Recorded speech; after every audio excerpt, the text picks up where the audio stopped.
Hello and welcome to a book review from Warhammer 40k bookreviews.com. Today I'm taking a look at Dark Apostle.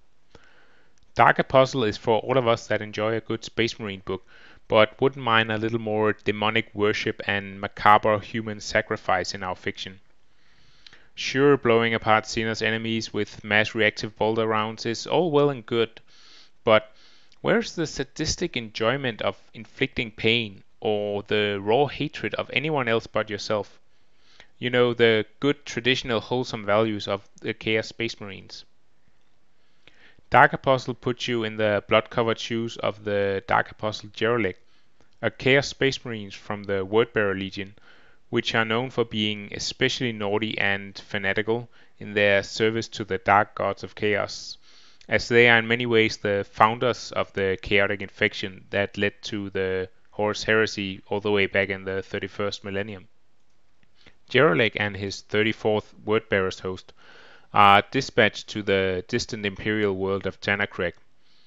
Despite its seeming insignificance, the Wordbearers have big plans for the planet and all of its very, very lucky inhabitants.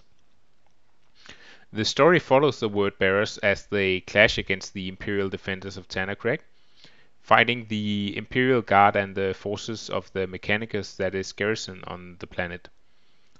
While it is quickly apparent that the relatively meager forces of the Imperium is heavily outclassed against the full weight of the Chaos Space Marines, the Emperor's forces are not without a few tricks up their sleeves, so the battles are suitably desperate and epic in scale. Drawing you deep into the twisted world of the Wordbearer Legion, Reynolds, the author, does a good job of setting up the dark and oppressive atmosphere that permeate these elite servants of the Dark Gods. We're allowed a grim view into the secrets and rituals that are the heart of the corrupted Legion, and Dark Apostle does a good job of making the Wordbearers feel very different from loyalist Space Marines, but at the same time there are some similarities between the two. Both consider themselves better than normal mortals, and both see themselves as instruments of war serving the divine forces, for example. The author does not quite pull off the characters of the book to the same degree of success. Gerolek himself is portrayed well enough, and his motives of naked ambition and quest for power make him sufficiently interesting to follow. Most of the other characters feel very one-note, including Gerolek's diabolic master, first acolyte Marduk, who dives so deep into the even villain cliché that you wonder if he shouldn't be stroking some kind of mutated white space cat. In much the same manner, the Imperials are very flat good guys that are trying to put up a heroic defense against the evil invading hordes, despite the utter hopelessness of it all. One Imperial character does have a more fascinating arc, though. Varnus is an unfortunate Imperial soldier that survives the attack of the Wordbearers, and as the story unfolds, he is used as a fascinating example of how the corrupting powers of chaos affects a normal citizen of the Imperium.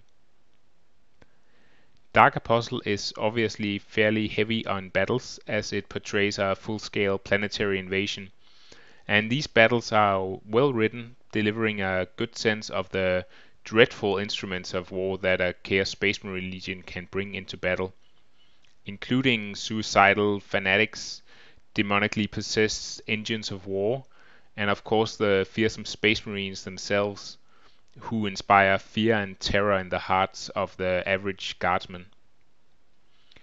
All in all, I found Dark Apostle to be an enjoyable read, especially for the insight into the Wordbearer Legion that it brings. However, I would say that unlike a book such as Path of the Warrior, which is a book I would not recommend to anyone that is not interested in learning about the Elder Race, I think that Dark Apostle is still an entertaining Warhammer 40k book, even if you have no interest in reading about Chaos Space Marines in particular. though you will obviously enjoy it even more if you are so darkly inclined. I give Dark Apostle 4 out of 5 chainswords.